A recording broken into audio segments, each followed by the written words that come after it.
Bismillahirrahmanirrahim. Assalamualaikum warahmatullahi wabarakatuh. Yang terhormat pengasuh Pondok Pesantren Zainul Hasan Genggong, Kiai Haji Mutawakkil La'alallah SHMM.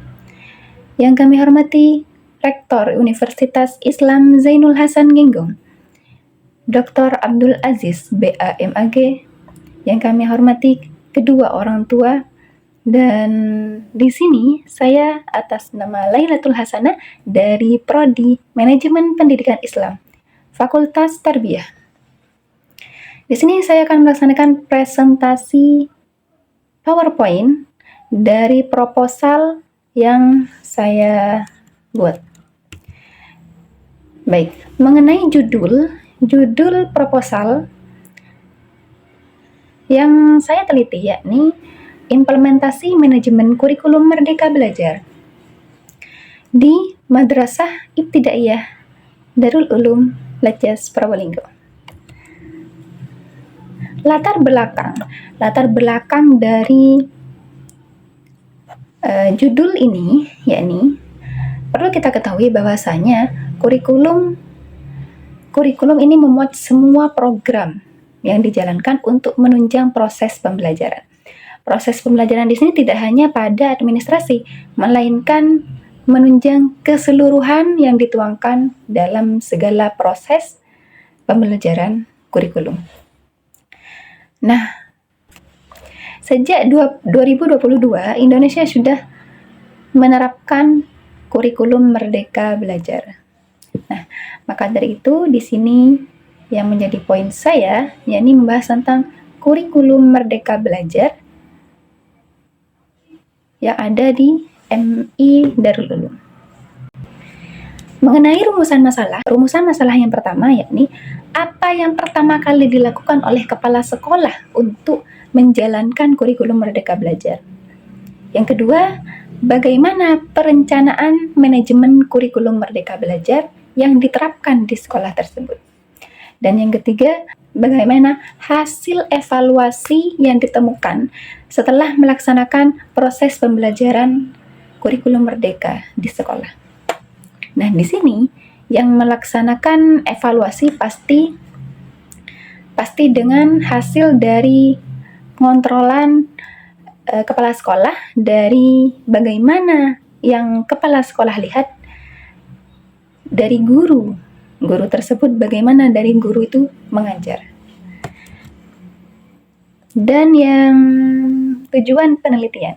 Di sini tujuan penelitian yakni yang pertama untuk mengetahui apa dan bagaimana cara atau apa dan bagaimana tindakan kepala sekolah dalam menjalankan kurikulum merdeka dalam sekolah.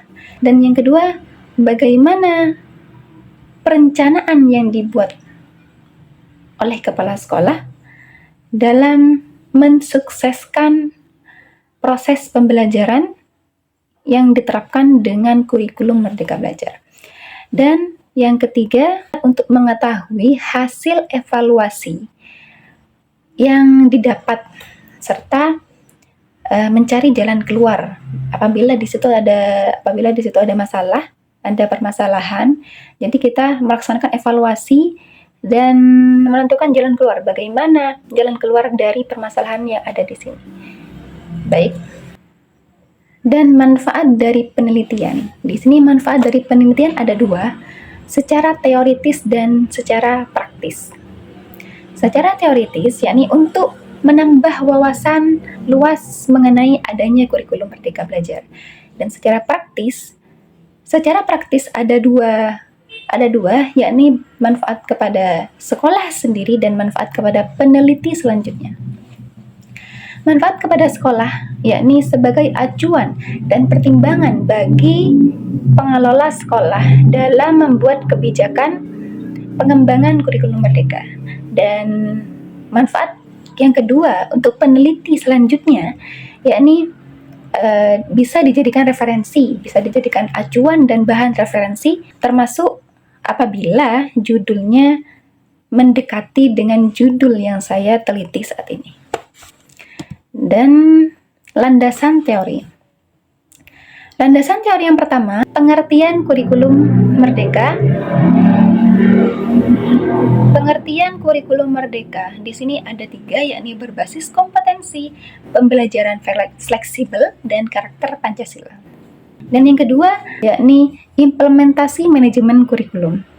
Implementasi manajemen kurikulum di sini mengenai seperangkat pengaturan dan rencana yang berisi tujuan, isi, dan bahan pembelajaran. Dan selanjutnya, yakni tujuan dan fungsi kurikulum Merdeka Belajar. Ada 3 tujuan dan fungsinya. Yang pertama, untuk meningkatkan kualitas pembelajaran. Yang kedua, untuk mendorong pengajar untuk lebih kreatif dan inovatif dalam mengajar. Dan yang ketiga, untuk mendorong karakter siswa menjadi karakter yang mandiri, kreatif, dan karakter siswa bisa lebih mandiri dan kreatif. Dan yang selanjutnya, yang keempat, yakni landasan pengembangan kurikulum Merdeka Belajar, perkembangan ilmu pengetahuan dan ilmu teknologi. Yang selanjutnya, yang kelima, tahapan manajemen kurikulum Merdeka Belajar.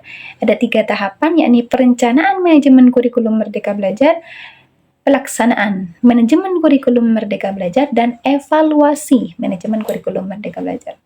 Dan terakhir ada kerangka konseptual.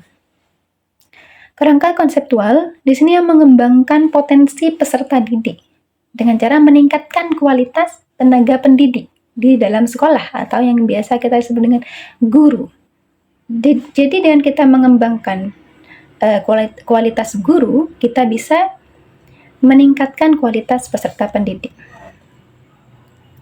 Dan selanjutnya, yakni objek penelitian. Di sini ada kepala sekolah. Yang pertama, kepala sekolah, penanggung jawab kurikulum, dan yang ketiga, guru, yang keempat, siswa, dan yang kelima, komite sekolah.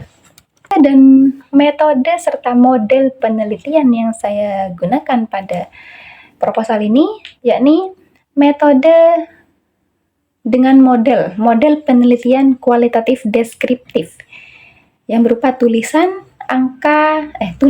ungkapan, serta perilaku yang ada dalam sekolah yang nantinya akan saya catat. Dan pengamatan ini akan lebih komprehensif dengan saya melakukan penelitian kualitatif deskriptif. Baik, sekian dari saya. Terima kasih. Akhirul mini, wassalamualaikum warahmatullahi wabarakatuh.